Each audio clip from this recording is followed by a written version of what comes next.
सोचिए, सुबह सुबह नींद खुली और मोबाइल ऑफ मिला। रात चार्जर लगाना ही भूल गया था। कैसा हुआ मूड? बिल्कुल ऑफ। वहीं दूसरी ओर सुबह सुबह नींद खुली और कमाल हो गया। आंखें खुली, बहुत फ्रेशनेस लगा क्योंकि रात की थकान खत्म हो गई थी। सांसें गंभीर और सामान्य चल रही थी और सूरज भगवान ने धरती का सबसे बड़ा चार्जर ऑन कर दिया था। धन्यवाद दिया मैंने इस ब्रह्मांड का, सूर्य भगवान का और इस परिवेश का, एनवायरमेंट का, जिसने इतने सुंदर खूबसूरत दुनिया बनाई है। कैसा हो जाएगा मूड? Fully charged. यही है कृतज्ञता, ग्रैटिट्यूड, दिमाग का रिफ्रेश बटन। नमस्कार, मैं गजेंद्र।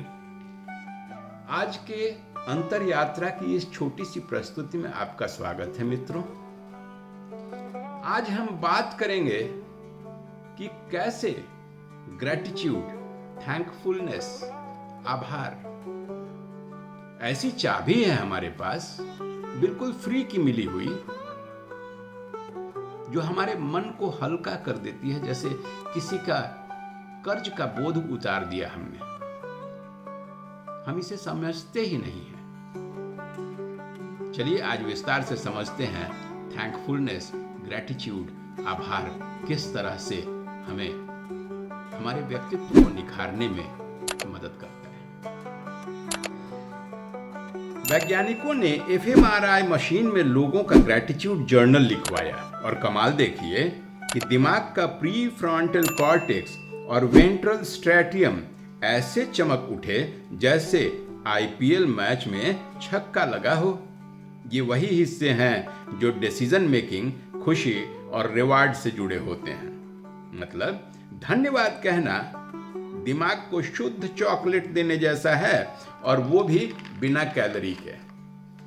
हार्वर्ड और यूसी बर्कले की स्टडीज बताती हैं कि कृतज्ञता से स्ट्रेस हार्मोन्स यानी कॉर्टिसोल घटते हैं, शांति महसूस होती है और स्लीप इंप्रूव होता है। इम्यूनिटी भी मजबूत होती है, यानी डॉक्टर का खर्च कम और खुशियों की बैलेंस शीट ज्यादा।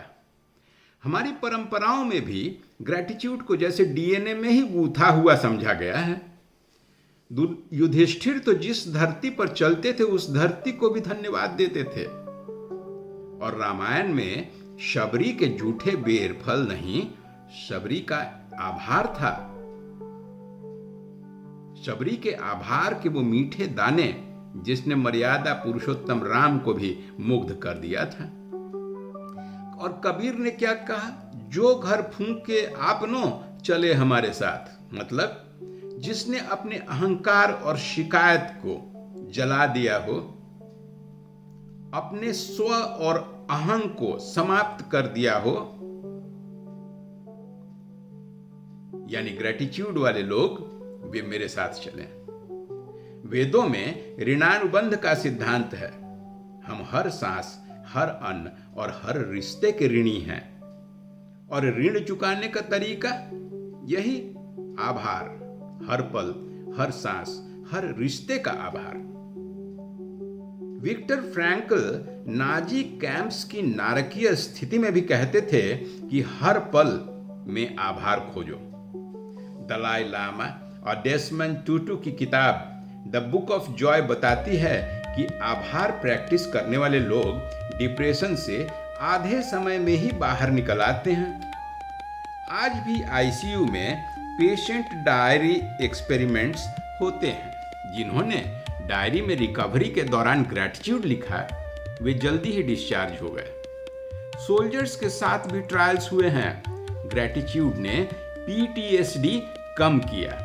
मतलब ग्रैटिट्यूड जीवन का असली बैटल प्रूफ जैकेट।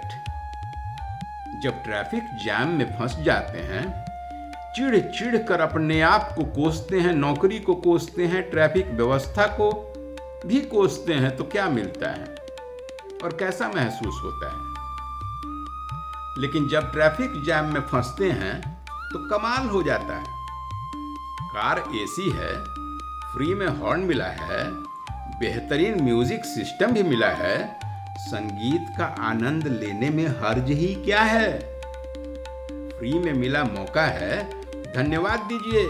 हमारे कुढ़ने से ट्रैफिक थोड़ी खुल जाएगा। भरी बरसात में छतरी टूट जाए, वाह। कुढ़ते रहें कि बारिश का आनंद लें। फ्री में बाल धुल रहा है और आप धन्यवाद देने की जगह छाता बनाने वाली कंपनी को कोस रहे हैं। यह जीने की कला है मित्रों, ग्रैटिट्यूड। कोई महान सत्संग नहीं है, यह तो रोजमर्रा का चश्मा है जिससे दुनिया ब्राइट दिखने लगती है। साइंस भी कहता है कि यह दिमाग का सर्किट ही बदल देता है। स्पिरिचुअलिटी कहती है कि यह आत्मा को साफ कर देता है।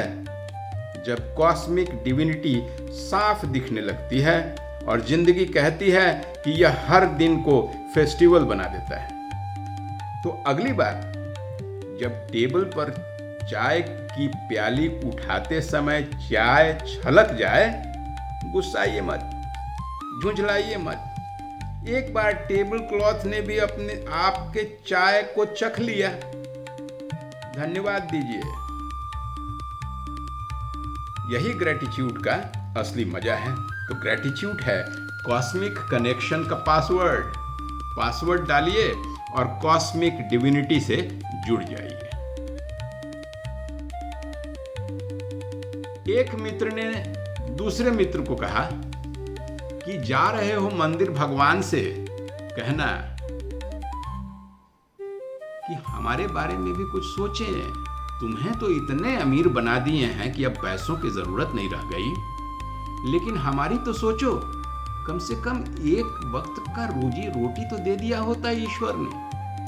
हमारी भी कुछ पहुंचा दो भाई ईश्वर के पास। वह आदमी गया मंदिर, ईश्वर से मुलाकात किया और कहा कि हे देवता, मुझे अब धन की जरूरत न रही,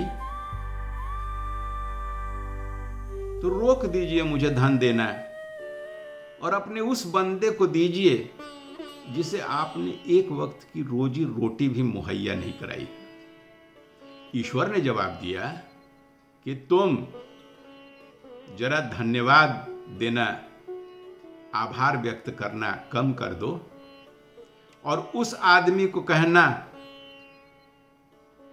कि वो शिकायत करना बंद करके आभार व्यक्त करना चालू कर दे, धन उसे भी आ जाएगा। आज के लिए इतना ही मित्रों।